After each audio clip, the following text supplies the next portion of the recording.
hal-hal yang memang membuat yang tidak nyaman, membuat mental rusak. Namun jangan langsung self diagnose dalam arti saya ini sudah mengidap bipolar misalnya seperti itu ya, nggak seperti itu.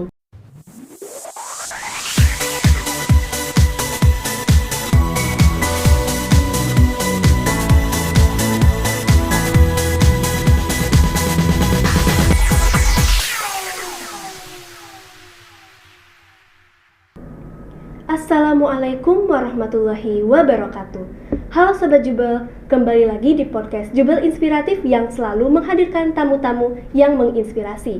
Bersama dengan saya Iza Hilya Fatimi, Duta Literasi SMA Plus Negeri 17 Palembang. Pada episode kali ini, kita kedatangan tamu-tamu yang sangat menginspirasi, yaitu kakak-kakak yang berasal dari platform Berani Bercerita. Langsung aja kita sapa yuk kakak-kakaknya. Halo Kak. Halo. Gimana kabarnya nih Kak? Alhamdulillah baik. Okay. Baik ya kita ya. Boleh nih Kak, perkenalan diri dulu sama Sobat Jubel yang ada di rumah. Oke, baik. Halo Sobat Jubel, sebelumnya saya sapa dulu ya. Perkenalkan, nama saya Fitri Kastari, sarjana psikologi. Saya adalah founder dari Berani Bercerita. Hai semua, saya Nur Hasan Nazarai, bisa dipanggil Ana. Saya tim dari Berani Bercerita. Oke, Kak Pipit sama Kak Ana nih ya. Iya, betul. Oke, ini pertama kalinya kakak datang ke SMA 17 ya? Kalau misalnya untuk ngisi kegiatan pertama kali. Kalau Kak Ana gimana? Sama sih, kalau ngisi kegiatan baru pertama kali, tapi beberapa kali mampir karena satu dan lain hal. Oh begitu nih Kak, gimana nih kesannya setelah mampir ke SMA 17 dari lingkungannya, siswa-siswanya? Baik, kalau misalnya dari saya lihatnya lingkungannya dari awal pertama kali bersih seperti itu ya, kemudian dilihat dari fasilitasnya lengkap sekali, kemudian anak-anaknya juga rapi-rapi seperti itu.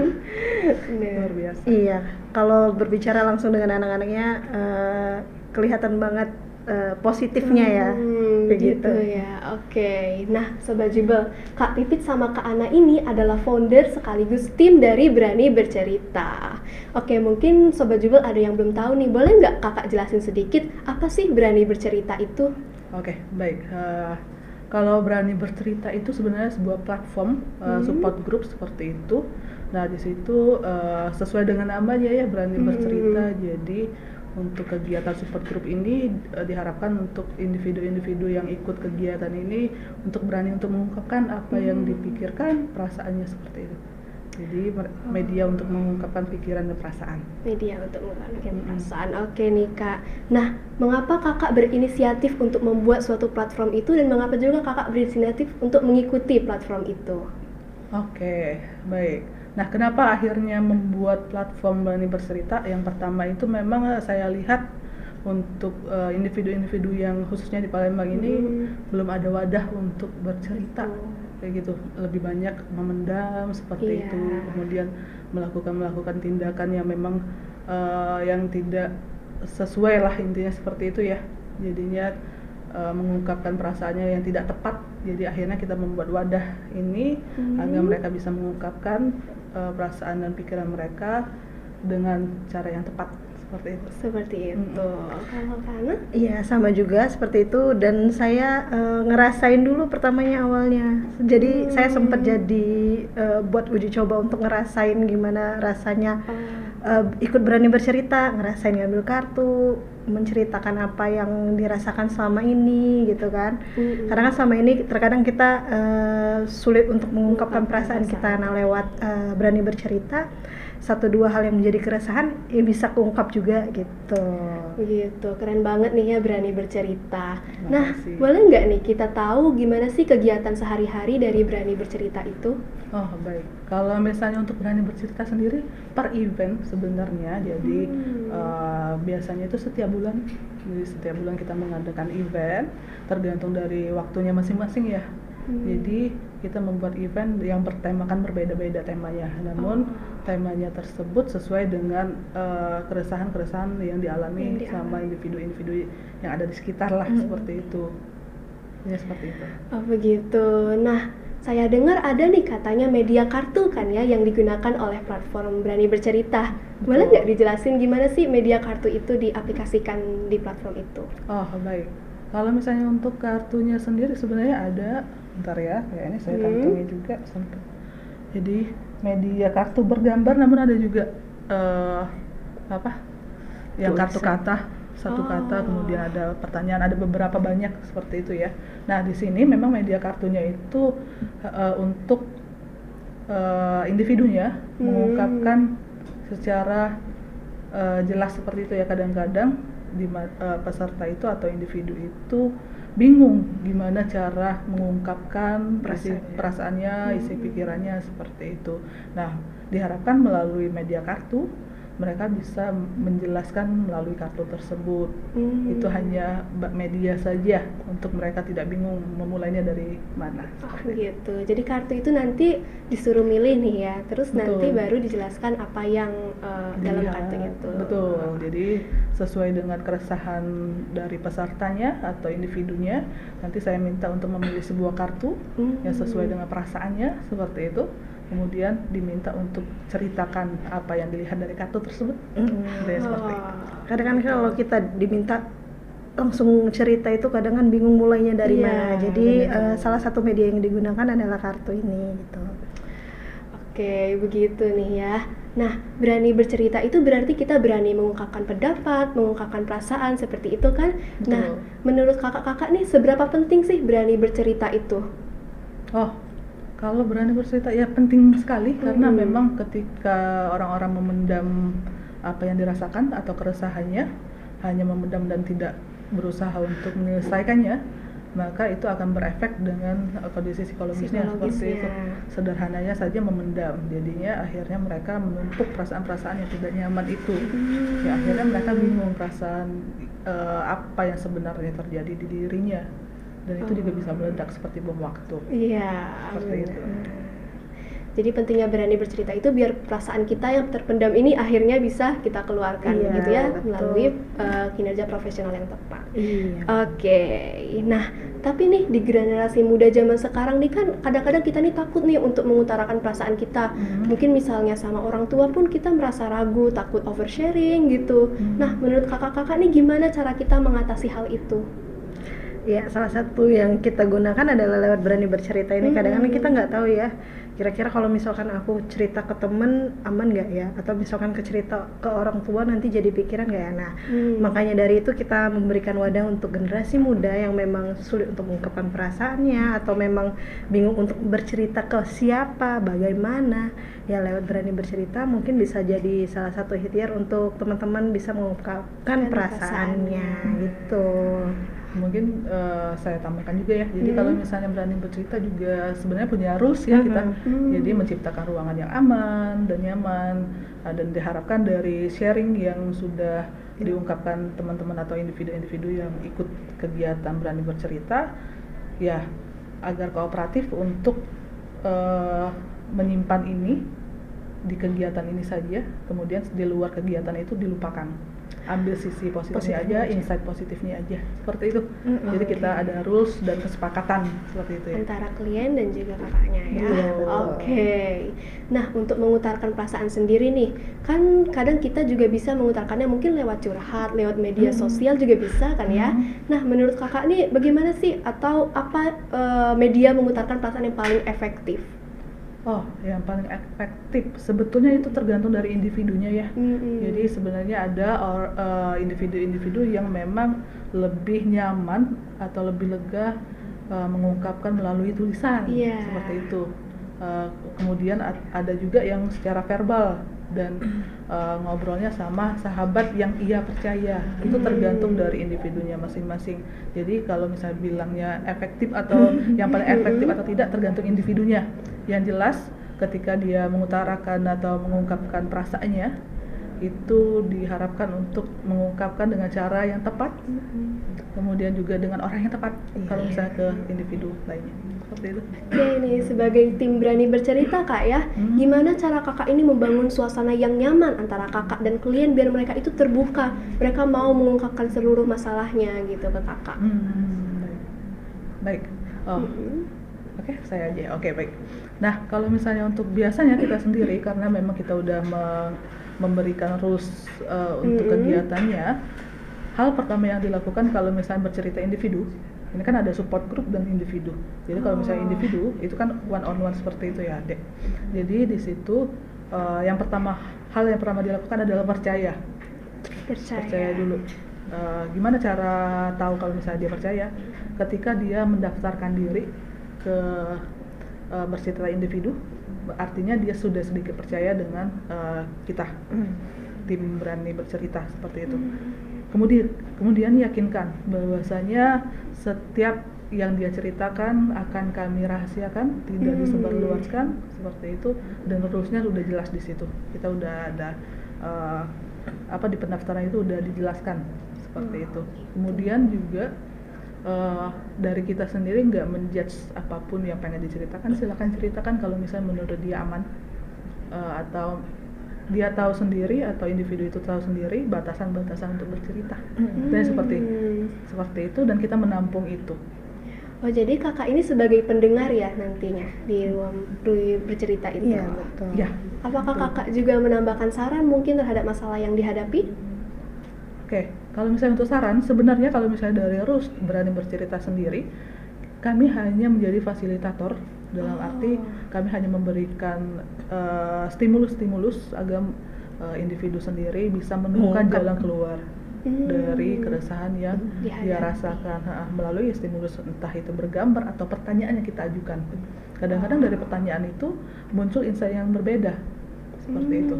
Kalau misalnya untuk solusi, memang kita tidak memberikan solusi. Kadang-kadang kalau misalnya solusi kita berikan, kadang nggak pas untuk orang tersebut, karena yang tahu kondisinya, permasalahannya hanya orang itu sendiri. Kita hanya menjadi pendengar dan berempati saja, seperti itu. Oh begitu, oke nih. Tadi ada yang per grup dan per individu kan? Boleh nggak Kak jelasin sedikit gimana kalau yang per grup dan per individu, apa perbedaannya? Oh baik. Kalau misalnya untuk yang per grup itu ya saya biasanya kita membuat event per bulan, itu tuh di sebuah tempat yang paling nyaman lah, seperti itu. Jadi hanya peserta saja yang bisa mengikuti, yang sudah mendaftar, yang sudah mengikuti. Kemudian mereka sudah tahu temanya, tema yang sudah kita bawain, yang akan kita bawain itu apakah sesuai dengan diri mereka atau enggak, seperti itu. Setelah mendaftarkan, kemudian mereka dikelompokkan atau dikumpulkan di dalam hari H, kelompok besar ya. Dalam satu kelompok besar. Nah di situ nanti akan ibaratnya di acaranya sesuai rules kegiatan berani bercerita. Nanti mereka diminta untuk satu persatu mengungkapkan apa yang dirasakan, mengungkapkan, menjawab pertanyaan-pertanyaan yang fasilitator ajukan, seperti itu. Dan yang menariknya adalah yang kita sajikan itu lewat kartu. Mereka menentukan sendiri kartu-kartu yang ada, memilih terus bercerita gitu. Kalau mau tahu lebih lanjut, ikutan dong. Ikutan berani bercerita. Oke nih, tadi kan kakak menyampaikan materi kan ya ke kami mengenai menghargai perbedaan manusia. Iya kakak? Kenapa kakak memilih tema itu? Oh baik. Sebenarnya kalau misalnya tema yang mendasarnya itu tentang bullying, tindakan bullying, namun memang untuk kenapa akhirnya tindakan bullying itu hadir, karena salah satu hal yang mendasar adalah ketika orang tidak bisa menerima perbedaan. Jadi komentar-komentar yang cukup yang bikin tidak nyaman seperti itu, akhirnya tercetuslah tindakan bullying ketika itu tidak bisa dikontrol, seperti itu. Jadi kita harus saling menghargai, saling menerima perbedaan antar individu, gitu ya. Betul. Kadang-kadang kan di zaman sekarang kita nggak bisa menerima tuh kalau misalkan ada orang lain yang beda dari kita, harusnya harus sama kan. Nah di sini kita juga mau ngasih tahu dan memberikan insight kalau misalkan nggak apa-apa jadi berbeda, jadi diri sendiri. Yang jelas kita bisa saling menghargai satu sama lain, itu aja sih. Pentingnya menghargai diri sendiri dan orang lain. Oke nih. Begitu. Nah, saat kita berada di lingkungan sosial nih, kan ada mungkin kepribadian kita tuh pasti beda-beda kan ya sebagai manusia. Dan mungkin kita sebagai manusia juga cenderung ingin berteman sama yang satu frekuensi begitu dengan betul. kita. Misalnya hobinya sama, yang disukainya sama. Nah, bagaimana tanggapan kakak dengan hal itu dengan menghargai perbedaan? Oh, baik. Ya, betul tadi kalau misalnya untuk kepribadian itu berbeda-beda jelas, dan ketika kita memilih teman yang satu frekuensi nggak masalah juga, namun tidak menutup jalinan silaturahmi ke orang-orang yang tidak satu frekuensi kan. Jadi ketika teman-temannya yang dipilih adalah teman-teman yang satu frekuensi, ya nggak masalah juga, tapi bukan berarti yang tidak satu frekuensi itu bermusuhan, tidak juga kan. Seperti itu ya, nggak masalah sebenarnya. Memilih teman itu penting, tapi tidak juga untuk menjudge orang lain gitu. Jadi kita memilih, tapi kita nggak boleh juga ngejudge orang yang berbeda dengan kita. Oke, begitu. Berteman sama siapa aja, gitu, menjalin relasi dengan siapa aja. Berteman dekat dengan yang satu frekuensi frekuensi gitu kita. Oke nih, kita kembali lagi ke kepribadian manusia. Ada manusia yang cenderung introvert atau bahkan ada yang antisosial nih, sehingga kita mungkin sulit mendekati manusia itu. Nah, bagaimana cara kita agar tetap bisa menjalin hubungan yang baik sama dia? Wah berat ya. Iya. Masuk ke kepribadian. Jadi ada yang ansos, ya anak sekarang bilangnya ansos ya, antisosial, introvert dan lain sebagainya. Ya betul tadi, untuk kepribadian orang kan berbeda-beda. Kemudian gimana cara kita menjalinnya? Untuk yang pertama kali menjalin pertemanan itu yaitu pertama kali mengenal orang itu dulu. Apa hal yang tidak suka, apa yang disukai, seperti itu. Ketika kita sudah memahami dia, otomatis untuk silaturahmi pertemanan itu pasti lebih gampang. Jadi mengenal dulu orangnya itu seperti apa, dia nggak suka di hal apa, misalnya seperti itu. Kalau misalnya dia nggak suka di bagian terlalu banyak orang, nah berarti kita temenannya nggak usah di tempat umum yang terlalu banyak orang ya, kayak gitu. Jadi deep talk mungkin di suatu tempat. Nah itu cara kita untuk berinteraksi, menjalin silaturahmi. Ya Mbak Ana ya. Karena walaupun misalkan ada kepribadian orang yang memang social butterfly lah ya, pertemanannya banyak, tapi memiliki juga teman-teman yang memang introvert gitu. Kok bisa sih orang yang pertemanannya luas berteman dengan orang yang itu-itu aja gitu. Itu kan tergantung gimana kita mengenali diri kita sendiri sama teman kita gitu loh. Kalau misalkan satu frekuensi yang kayak kamu bilang tadi, ya mungkin bisa jadi berteman baik gitu ya, walaupun memang kepribadiannya berbeda gitu. Kalau berteman itu kan sama-sama suka, sama-sama mau gitu. Iya, betul banget. Oke, sebagai seorang siswa nih, bullying itu pasti marak sekali kan terjadi di sekolah. Nah, sebagai tim berani bercerita, bagaimana kakak menyarankan agar perilaku bullying itu tidak dapat terjadi lagi untuk mencegahnya? Oke. Tadi sebenarnya sudah dijelaskan ya di Madari. Jadi sebenarnya ketahui dulu apa aja yang bullying itu, macam-macamnya seperti apa, bullying itu apa. Jadi kalau bullying kan ibaratnya berbagai tindakan atau perilaku yang kita lakukan yang bertujuan untuk memang menyakiti, seperti itu ya, dan itu secara berulang.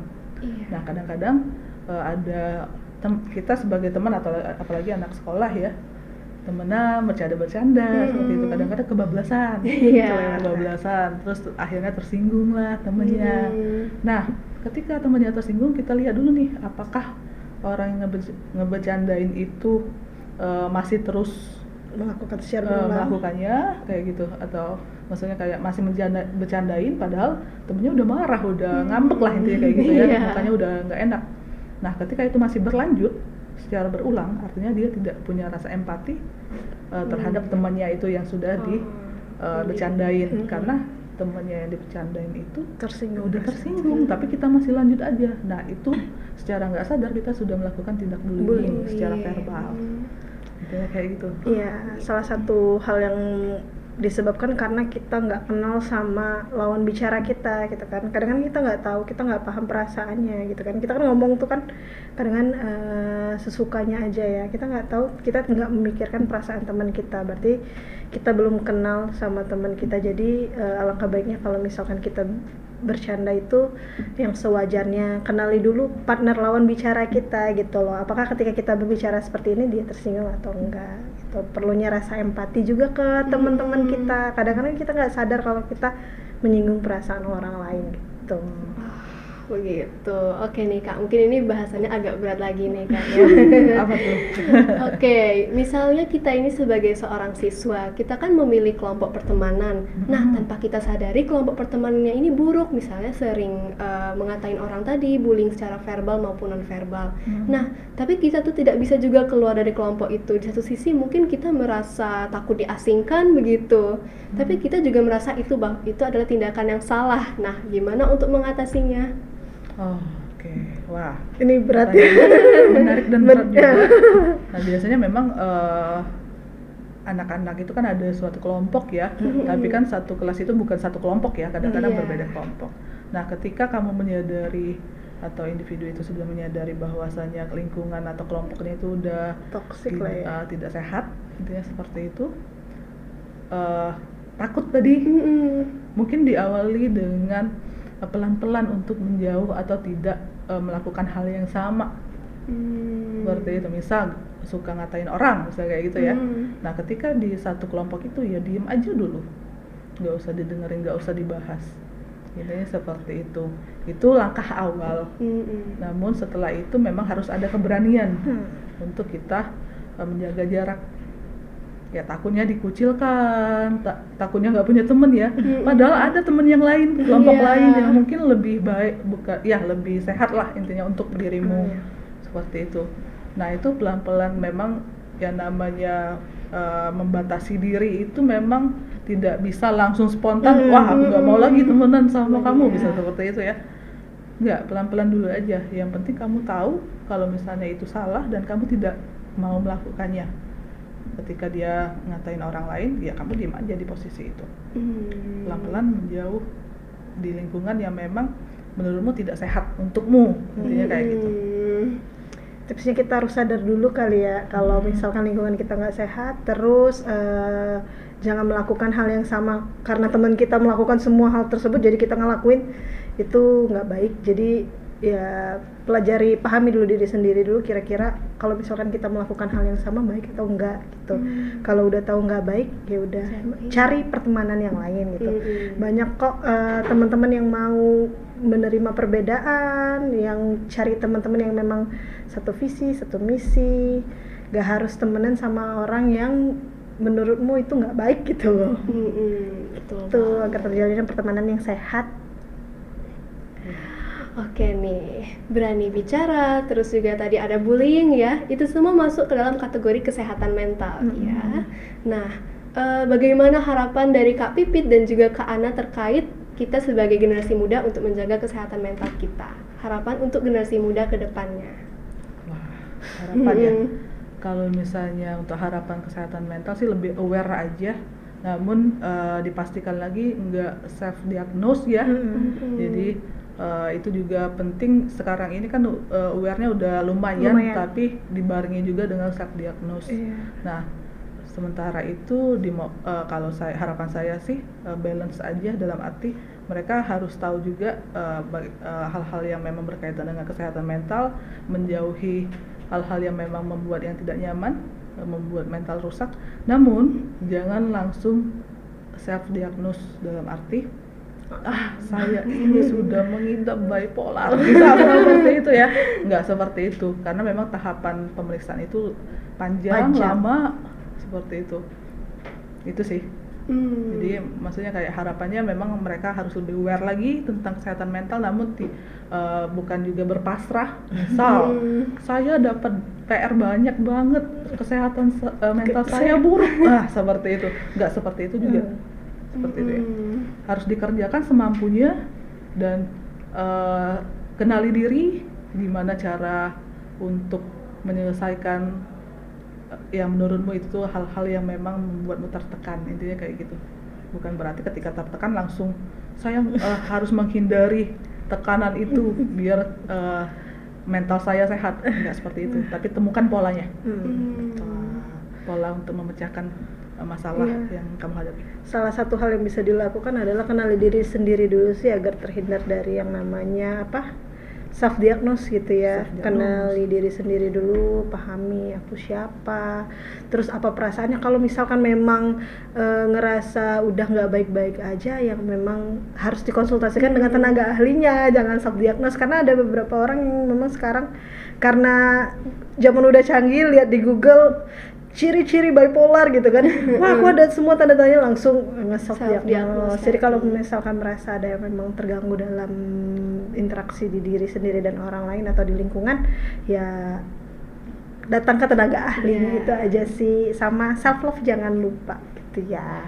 Oke, dan Rumah Bercerita ini, Berani Bercerita ini adalah salah satu media untuk mengatasi self diagnose tadi, ya kan? Untuk bertanya pada ahlinya. Oke nih.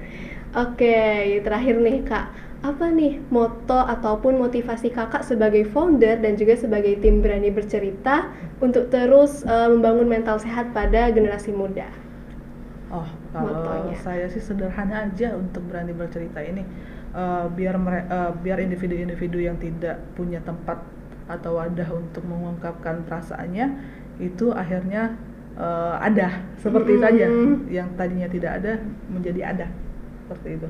Jadi ada, mempunyai wadah untuk mengungkapkan, akhirnya mereka bisa mengungkapkan keresahan mereka, kemudian juga akhirnya ya mereka bisa menjalani hidup sesuai yang mereka butuhkan, mereka mau. Kemudian juga ya intinya jangan memendam perasaan atau keresahan yang dihadapi, intinya kayak gitu sih. Oke, gimana? Nah, kalau saya pribadi, kalau lewat Berani Bercerita, saya harapkan kepada teman-teman yang ngerasa sendirian, kamu nggak sendirian, ada tempat untuk kamu meluapkan segala emosi yang ada lewat Berani Bercerita. Kalau memang perlu, datang dan follow Instagram Berani Bercerita untuk bercerita gitu ya. Oke, nih keren banget nih Sobat Jubel Berani Bercerita. Oke, terima kasih banyak kepada Kak Pipit dan Kak Ana yang udah meluangkan waktu dan ikut menceritakan motivasi-motivasinya. Terima kasih juga kepada Sobat Jubel yang udah menonton videonya sampai akhir. Belajar bersama, maju untuk semua, kita pasti bisa. Wassalamualaikum warahmatullahi wabarakatuh. Waalaikumsalam warahmatullahi wabarakatuh.